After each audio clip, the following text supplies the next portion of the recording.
BB851, turn right, heading 180. Order 14 Papa, turn right 245, report localizer established.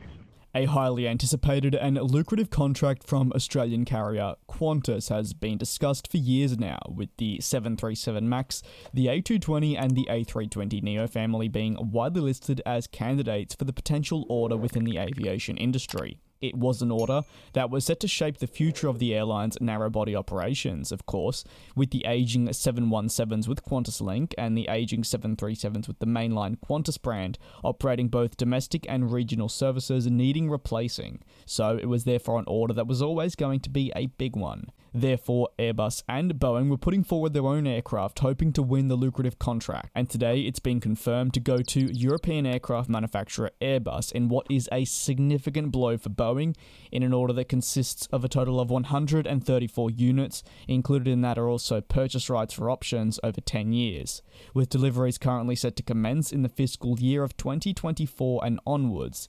The order though still needs to be finalised, with this expected to be completed by next year.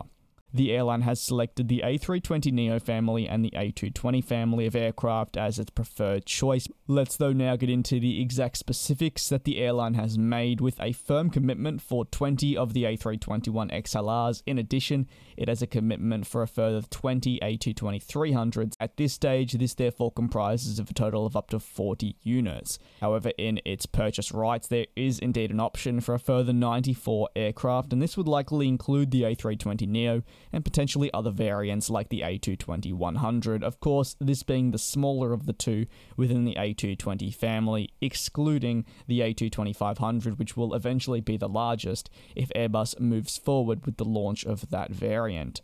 The CEO, Alan Joyce, commented saying, "This is a long-term renewal plan with deliveries and payments spread over the next decade and beyond. But the similarly long lead time for aircraft orders means we need to make the decisions now. Qantas is in a position to make these commitments because of the way we've navigated through the pandemic, which is a credit to the whole organisation."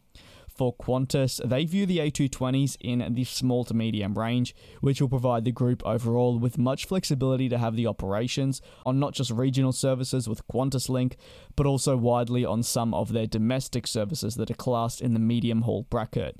However, ultimately they will significantly improve efficiency on the regional market, which is currently occupied by the likes of the 717 and Q400. Now, these of course are two iconic aircraft still flying in the sky, but they are two aircraft that have certainly been around for a long time, and newer versions of this, whether it be from Airbus and or Boeing or even Embraer, are largely way more efficient for an airline to utilise.